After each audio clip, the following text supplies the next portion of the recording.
अस्सलाम वालेकुम जी। पहले आप ये वीडियो देख लें। अस्सलाम वालेकुम जी। एक मैसेज है कि हकीम साहब दिल दी कमजोरी ਦੇ ਹਵਾਲੇ ਨਾਲ ਕੋਈ ਨੁਸਖਾ ਸ਼ੇਅਰ ਕਰ ਦਿਓ। ਦਿਲ ਤਾਕਤਵਰ ਹੋ ਜਾਵੇ। ਦਿਲ ਜਿਹੜਾ ਹੈ ਸਾਡਾ ਬੜਾ ਕਮਜ਼ੋਰ ਹੋ ਗਿਆ ਹੈ। ਅੱਛਾ, ਦਿਲ ਦੀ ਕਮਜ਼ੋਰੀਆਂ ਨਾ ਕਾਫੀ ਕਿਸਮਾਂ ਦੀਆਂ ਹੁੰਦੀਆਂ। ਇਹ ਨੰਬਰ 1 ਤੇ ਤੁਸੀਂ ਲੈਣਾ ਸੰਦਲ ਸਫੈਦ। ਸੁੱਕਾ ਧਨੀਆ ਜਿਹੜਾ ਹੈ ਉਹ ਤੁਸੀਂ ਲੈ ਲੈਣਾ ਹੈ 20 ग्राम। इलायची सब्ज ਜਿਹੜੀ है वो ਤੁਸੀਂ ਲੈ ਲੈਣੀ है 20 ग्राम। क्या कभी आपने लाइफ में कोई ऐसा बंदा देखा है जो दिन में 3-4 बार खाना खाता हो और वो पहलवान बन गया हो? आपने ऐसा कोई बंदा नहीं देखा होगा। खाने के साथ आपको मसल ट्रेनिंग की ज़रूरत होती है, बहुत मेहनत करना पड़ती है, तब जाके आप पहलवान बनते हैं। बिल्कुल इसी तरह हमारा जो दिल है ये एक डिवाइस है और ये डिवाइस पट्ठों से बनी हुई यानी मसल से बनी हुई है और इसका काम है खून को हमारी खून वाली नालियों में पंप करना। मार्केट के अंदर ऐसी कोई भी मेडिसिन, जड़ी बूटी या हर्ब मौजूद नहीं है जिससे आप जिस्म के पट्ठों और दिल के पट्ठों को मजबूत कर सकें। जिस तरह एक पहलवान अपने जिस्म को मजबूत करने के लिए सख्त मेहनत और ट्रेनिंग करता है, बिल्कुल इसी तरह हमारे जो दिल के पट्टे हैं इनको भी ट्रेनिंग की ज़रूरत होती है, जिसको हम कार्डियो ट्रेनिंग कहते हैं। इस कार्डियो ट्रेनिंग में स्विमिंग आ जाती है, साइकिलिंग आ जाती है, रनिंग आ जाती है। इससे आप अपने जो दिल के पट्टे हैं उनको मजबूत कर सकते हैं। हम अपने जिस्म के किसी भी हिस्से की जब ट्रेनिंग करते हैं तो उस हिस्से के जो पट्टे होते हैं वो टूटते हैं और उनको रिपेयर होने के लिए प्रोटीन की ज़रूरत होती है, यानी गोश्त, अंडों वगैरह की ज़रूरत होती है।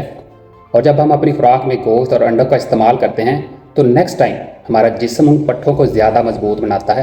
मिसाल के तौर पे जब आप जिम जाते हैं तो स्टार्ट में आप 5 किलो से शुरू करते हैं और आहिस्ता आहिस्ता आपकी जो स्ट्रेंथ है वो बढ़ती जाती है और आप 40 किलो, 50 किलो और 60 किलो तक भी पहुंच जाते हैं। इसको हम मसल ट्रेनिंग, मसल स्ट्रेंथ कहते हैं। और दूसरी इंपॉर्टेंट चीज़, हमारे जिस्म के पट्ठों बशमूल दिल के पट्ठों की मजबूती के पीछे विटामिन D3 और विटामिन B12 का बहुत अहम रोल होता है। अगर इनकी हमारे जिस्म में डेफिशिएंसी हो जाती है, कमी हो जाती है, तो हमारे जिस्म के पट्ठे भी वीक होना शुरू हो जाते हैं। और ये विटामिन D3, विटामिन B12 आपको दूध, दही, अंडे और गोश्त के अलावा कहीं से नहीं मिलेगा। इसके अलावा आप अपनी खुराक में लहसुन और हल्दी का भी इस्तेमाल कर सकते हैं। लहसुन के अंदर कुछ ऐसे कुदरती कंपाउंड्स होते हैं जो नाइट्रिक ऑक्साइड बनाते हैं। ये नाइट्रिक ऑक्साइड हमारी खून वाली नालियों को खोल देता है, जिससे जो दिल के पट्टे हैं उन पर ज़्यादा लोड नहीं आता खून को पंप करते वक्त। इसी तरह से हल्दी में कुछ एंटीऑक्सीडेंट, एंटी इन्फ्लेमेटरी कंपाउंड्स होते हैं जो कि दिल के जो खलियात हैं उनकी सेहत के लिए बहुत अहम होते हैं। अब रही बात उन लोगों की जो अंधेरे में या किसी खतरे में या फिर उनके साथ कोई ऐसा मामला पेश आता है जिससे उनका दिल बैठने लगता है, दिल घबराने लगता है, तो मैं आपको बताता चलूँ, हमारे जिस्म का हर एक अज़ा हमारे दिमाग, हमारे ब्रेन के ताबे होता है।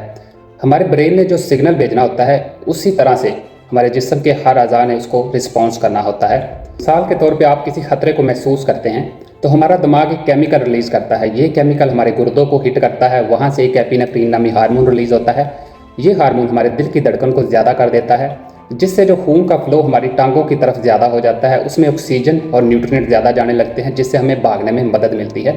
अगर आपको अंधेरे से डर लगता है तो आपको अपने दिमाग को मजबूत करना होगा, क्योंकि हर चीज़ हमारे दिमाग से निकलती है और हमारा जिस्म उसी के अकॉर्डिंग उसको रिस्पॉन्स करता है। अगर आप दिमागी तौर पे बहुत मजबूत हैं तो आप कैंसर को भी शिकस्त दे सकते हैं। और रही बात संदल के शरबत की, हर्ब्स की, मेडिसन की, इन चीज़ों से आप अपने जिस्म के पट्ठों को, खासकर दिल के पट्ठों को मजबूत नहीं कर सकते।